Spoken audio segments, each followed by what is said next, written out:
Welcome to StoryVerse, where stories speak and you learn English naturally.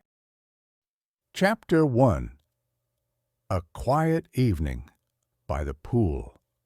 It was almost 6 in the evening when I decided to leave my room and spend some time in the garden by the swimming pool. The sun was leaning low, spreading a soft golden light across the hotel grounds, and the warm breeze carried the distant sound of waves from the harbor. I thought it might be nice to buy a cold beer, sit quietly under an umbrella, and enjoy the evening air. I walked to the bar, bought my drink, and strolled down toward the poolside. The hotel's garden was lovely, trimmed green lawns, beds of bright flowers, and wide stone paths that led to the pool area. There were plenty of white deck chairs scattered around, and colorful umbrellas cast patches of shade over small tables. I found an empty table beneath a large yellow umbrella and sat down, setting my beer on the table and leaning back comfortably in the chair. The pool itself was alive with laughter and splashing. 3 or 4 young women and about a dozen boys were in the water, throwing a big rubber ball to one another, diving under and shouting. Their voices echoed in the still evening air. The girls, I noticed, were English, most likely staying at the same hotel as I was. The boys, on the other hand, sounded American. Their accents were strong, and their energy was louder than anyone else's. I guessed they were sailors from the American ship that had docked in the harbor earlier that day. It was pleasant just to sit there, sip my beer, and watch them playing in the greenish-blue water. The American boys were clearly getting along very well with the English girls. They were laughing together, playfully pulling each other underwater and tossing the ball with wild cheers. I felt like an invisible observer, quietly enjoying their youth and carefreeness from a distance. As I lit a cigarette and let the smoke curl lazily into the evening air, I noticed a man walking quickly along the edge of the pool. He was small and rather old, perhaps in his late 60s or early 70s, but he moved with surprising energy. He was dressed impeccably in a crisp white suit and wore a cream-colored hat, tilted just so. As he walked, his sharp eyes scanned the people in the chairs around the pool as though he were searching for something or someone. He stopped near my table and gave me a polite smile. I returned the smile and nodded. "Excuse me, please," he said in a soft, accented voice, "but may I sit here?" "Certainly," I replied, gesturing to the empty chairs around my table. He carefully inspected the chair before lowering himself into it. Then he crossed his legs, adjusted his hat, and looked out toward the pool. "A fine evening," he said at last. "Yes," I agreed. "It's wonderful here, isn't it?" He nodded slowly. "They are all fine evenings here in Jamaica." His tone carried a strange mix of calmness and restlessness, as though he had something more on his mind. I took another sip of beer, glanced at him, and wondered who he might be. There was something curious about the way he kept watching the pool and the people around it. Little did I know that quiet evening was about to take a very unexpected turn. Chapter 2: The Strange Proposal. For a few minutes, we sat in silence, the old man and I watching the pool. The laughter and shouts of the young people drifted across the water, mixing with the faint hum of evening insects. The old man seemed unusually attentive, his sharp eyes darting from one bather to another, then back again. He took out a fine cigar from his pocket and began to roll it gently between his fingers as though testing its quality. Suddenly, a shadow fell across our table. A young man, dripping wet from the pool, stood in front of us with a towel slung over his shoulder. He couldn't have been more than 19 or 20. His skin was pale, his nose sharp, and there was a certain confidence in his eyes. Behind him, a sunburnt English girl in a bathing suit waited, smiling faintly. "Are these chairs free?" the boy asked. "Yes, of course," I replied. "Mind if I sit down?" "Go ahead." The boy flopped onto the chair opposite me, still catching his breath. He unrolled his towel and produced a packet of cigarettes and a small lighter. He offered a cigarette to the girl, but she shook her head. Then he turned to me. "Smoke?" "Thank you," I said, taking one. The old man watched silently, his expression unreadable. Then in his soft voice he said, "Thank you, no. But I think I will have a cigar." He carefully clipped the end of the cigar with a small knife. The boy struck his lighter, and with a quick turn of the wheel, a tiny flame sprang to life. He held it out politely toward me. I leaned forward, lit my cigarette, and nodded. "Thanks." The old man, still seated calmly, tilted his head. "That is a very good lighter you have there, young man," he said. The boy grinned. "Best I've ever had. Never fails." "Never fails?" The old man's voice was soft, but something about it made the boy look up. "Never," the boy said again. He flicked the lighter shut with a click and rested his elbow on the table. The old man smiled thinly.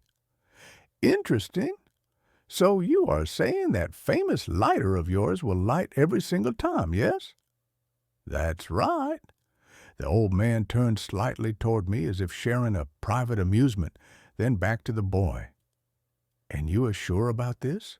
Always, every time?" "Sure," the boy said with an easy laugh. "Always." The old man leaned in a little, lowering his voice as though confiding a secret. "Then perhaps we should make a little bet on that." The boy straightened, half amused. "A bet? On my lighter?" "Yes," the old man whispered, eyes glinting under the rim of his cream hat. "Why not? We are here to enjoy the evening, yes? A little bet, just for fun." The boy's grin widened. "All right, I'm listening." I watched them both, a curious tension beginning to creep into the air as though something odd had just been set in motion. The old man sat very still, cigar between his fingers, eyes fixed on the lighter as though it were the most fascinating thing in the world. And that was the moment the quiet evening began to shift, drawing us all toward something far stranger than I could have imagined. Chapter 3. The Dangerous Bet. The boy laughed at first, thinking the old man was only teasing. But the old man's face stayed perfectly serious, and that laugh began to fade. "You are sure," the old man said slowly, his voice almost a whisper, "that your lighter never fails?" "Yeah," the boy said, leaning back. "I've had it for months. Never missed." "Then let us make it interesting," the old man replied, his accent curling around each word. He set his cigar carefully in an ashtray, as though the next words were too important to be spoken casually. "I am a man who likes to gamble. I have, outside this hotel, a car, a Cadillac. It is yours. If you can light your lighter successfully 10 times, one after another, without a single miss." The boy's eyebrows rose. "Wait, you're serious?" The old man nodded, his smile calm, but his eyes bright. "Of course, 10 times in a row. You succeed, the Cadillac is yours." The boy let out a short laugh of disbelief. "Okay, but What do I have to put up? Ah, the old man's smile widened ever so slightly. A small thing, something you can afford to lose. He paused, looking directly at the boy's hands. Perhaps the little finger on your left hand. The boy froze. The laughter stopped completely. Even the girl, still sitting nearby, looked sharply at the old man, her mouth half open in shock. "You're joking," the boy said at last. "I never joke about a bet," the old man replied softly. "You lose." He raised his hand, mimicking a knife slicing through air. "And I cut off your little finger. You win, and the Cadillac is yours." "That's insane," I said, breaking in for the first time. I looked at the boy, hoping he'd shake his head and walk away. Don't take him seriously.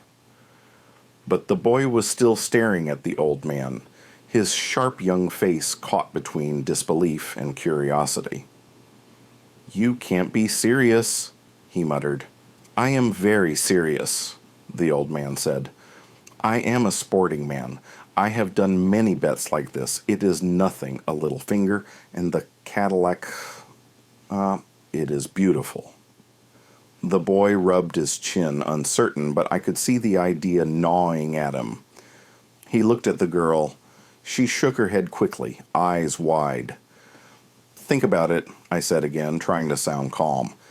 "This isn't a game. If you lose—" "I won't lose," the boy interrupted, sitting up straighter. There was a new light in his eyes, half bravado, half temptation. "I told you, it never fails." "Then we make the bet?" the old man asked softly. A tense silence stretched between them.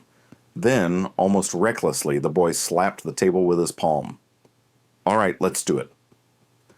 The old man's smile returned, thin and satisfied. "Good, very good. We will go to my room. There is no wind there, no distractions. You bring your lighter, I bring the Cadillac key, and the knife." The girl gasped. "You're both crazy." The boy ignored her, already standing, excitement rushing through him like electricity. "Come on then," he said. "Let's go." The old man rose gracefully, as if he had rehearsed this moment many times. He turned to me. "Sir, you will come? You will be our referee." I hesitated, but the boy's eager look pulled me in. "All right," I said quietly. "I'll come."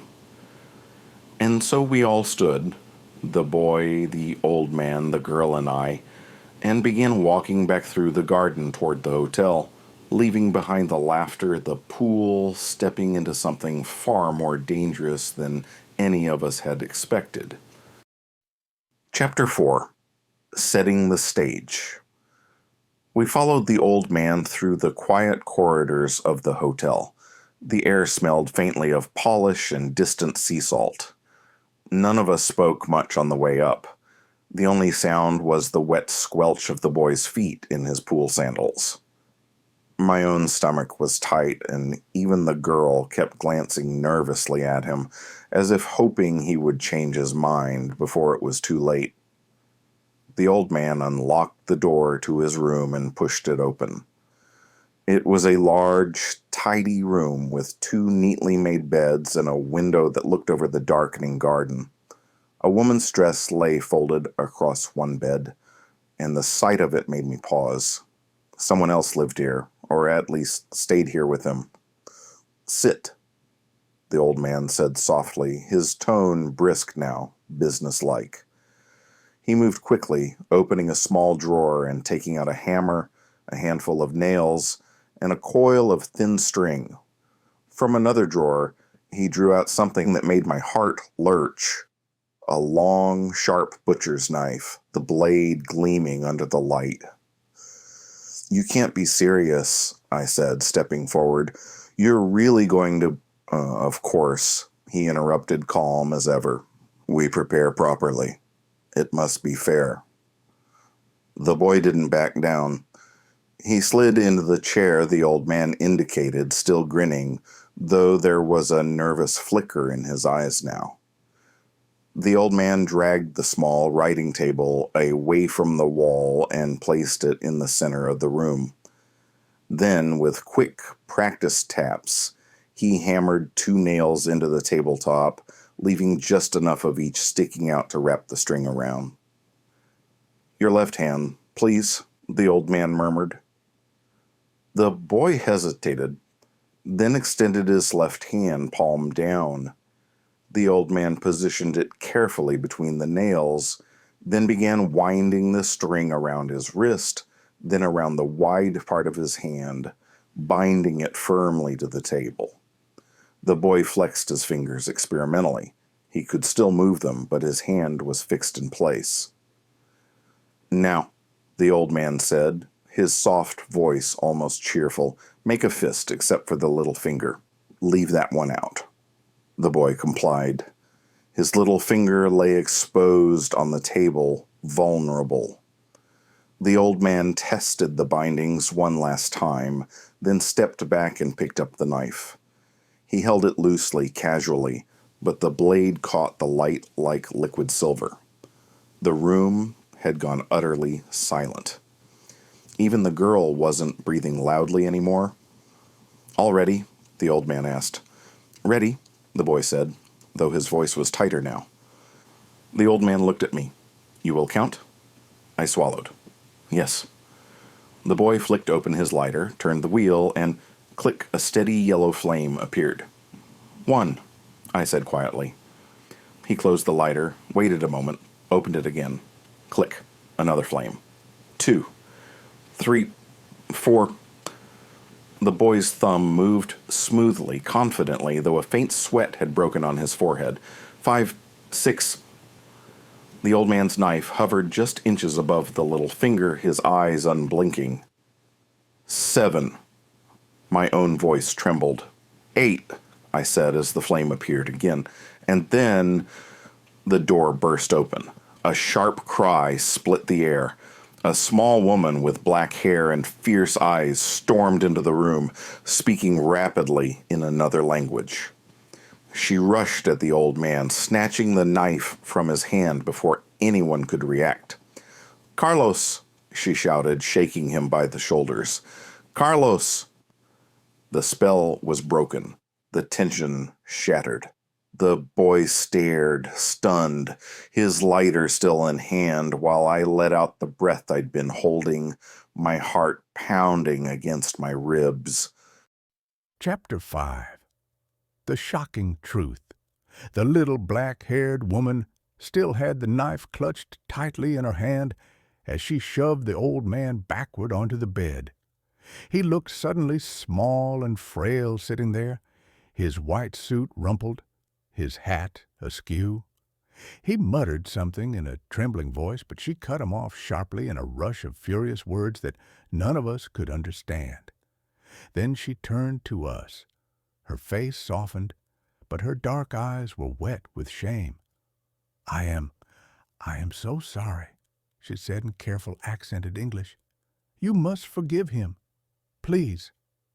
None of us spoke. The boy sat frozen in the chair, still half-tied, his little finger pale against the wooden table. I stepped forward and began loosening the string, my hands trembling slightly. The woman shook her head as she spoke again. "I left him alone, only 10 minutes, only to wash my hair, and now I come back to this." Her voice broke. The old man mumbled something from the bed.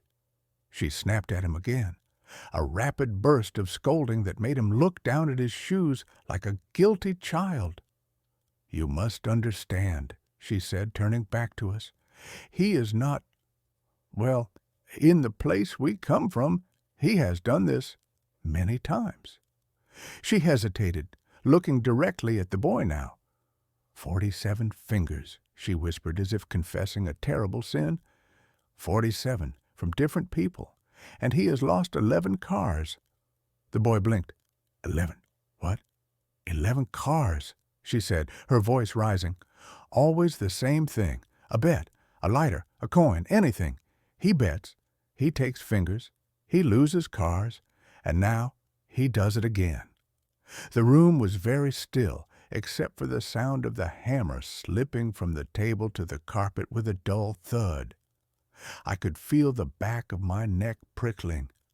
I thought he was serious, the boy stammered. He said the Cadillac was his. She let out a bitter laugh that ended in a sob. His? He has nothing, nothing at all. That Cadillac is mine, and even that he tried to bet away. She turned and shot the old man a glare so sharp he shrank further into the bed. The boy slowly stood, flexing his hand now free from the nails, his face pale but steady. You mean, if I'd lost? He couldn't finish the sentence. Yes, she said softly. He would have done it. Don't think he would not. He has done it before. The boy swallowed hard. He looked at me, but I had no words. Even the girl, who had stood silent all this time, pressed a hand to her mouth as if she might be sick. And then the woman moved closer to the table. He hasn't anything left to bet with, she said quietly, almost to herself. Nothing, because I already won it all from him. Her voice trembled as she reached out toward the key I had placed on the table earlier. The boy and I both watched her hand as it hovered in the air, then gently closed around the key. I will never forget that hand. It had only one finger and a thumb. The boy gasped. The girl let out a soft cry, and I just stood there staring, feeling the cold shiver race through my entire body. The room was silent again, except for the distant hum of the hotel corridor, a silence heavy with horror, with disbelief, with the shocking truth that none of us would ever forget.